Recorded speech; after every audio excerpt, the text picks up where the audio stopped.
You know what is funny? It's that it's been a year. It's been a year that this whole meme stock frenzy started, as they call it on mainstream media. All right.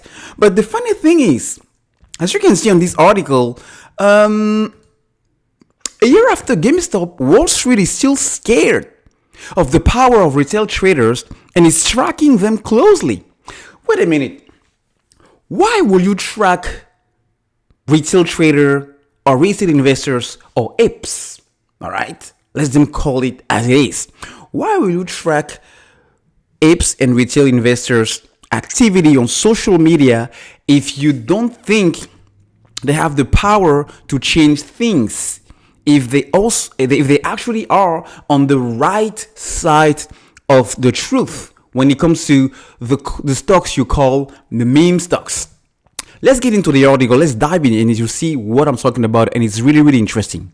Wall Street is still wary of the power of retail traders a whole year after GameStop frenzy. Investors are following Twitter and Reddit sentiment in an effort to stay ahead of the curve. You don't want to stay ahead of the curve if you don't think or you don't believe or you don't anticipate that something might be coming up. It doesn't make sense. Even trading desks inside top banks such as UBS are also keeping tabs on retail investors' activity. We already knew that it's not going to be a surprise if Citadel Securities or Citadel LLC or whatever party at Citadel is also doing the exact same thing. You know, people that are coming up on YouTube videos, on Reddit comments, on social media talking about how bad AMC as an investment is, how you should move your money before it's too late, how you should take your profits and run, blah, blah, blah, blah, blah. When the GameStop rally occurred, the hedge funds lost $20 billion. $20 billion in just like that. And I think it switched the light on among the hedge funds, discretionary managers, and professional investors that the power base can shift very quickly. Marina Gauch, CEO of data company Centify, told Insider.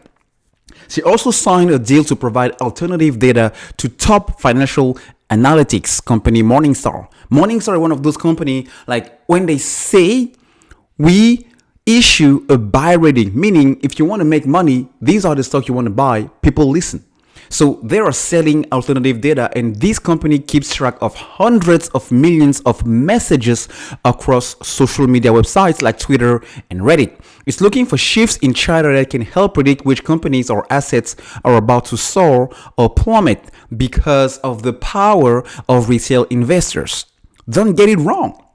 We still have the power, and we are the new player on Wall Street game that has the power to change things. Not in the entire market, well, possibly if we continue to do things we do now, based on AMC and GameStop, but it gets even more interesting as you go down.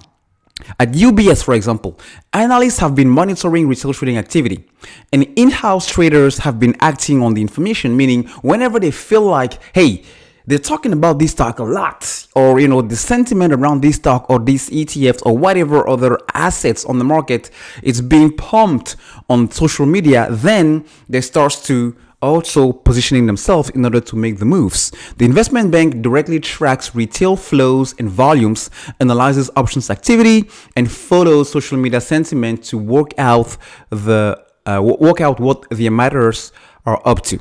Investors should be paying attention to where retail investors has had some of the more outsized impacts. For the most part, retail doesn't impact a whole lot of traffic in terms of the stocks, but for the ones we do, this is his own words, they tend to have a pretty outsized influence. And so it does matter at extremes, because if they don't pay attention, they might be on the wrong side of the trade losing money. So because they don't want to be on the wrong side of the trade, now they have to track closely what we're talking about. And because nobody is kind of fading away from the actual reality on AMC, there are also still on the game tracking. But you know what is even more interesting is it might also work the other way because they see sentiment being high because they see that we are not going away.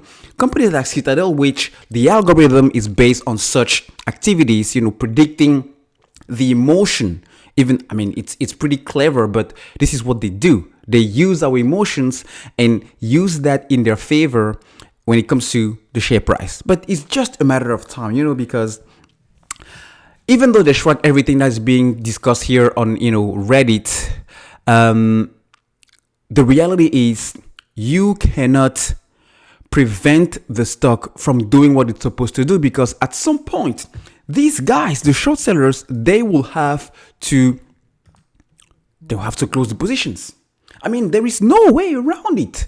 There is no way around it. They will have to close their positions. That's maybe why we're seeing a bunch of other suits coming into the play and positioning themselves ahead of the curve, because they already know that, hey, this AMC price thing, it doesn't make sense, and it's soon should edge very, very, very, very high. So we want to make sure we have our positions ready. That's just how it works. So just be patient. It will come. All the signs are there. The share price is tanking, giving me a lot more confidence into the fact that we are getting closer to that spike similar to June and even beyond June, causing this whole thing to go bananas as we want it to be. So you already know, man.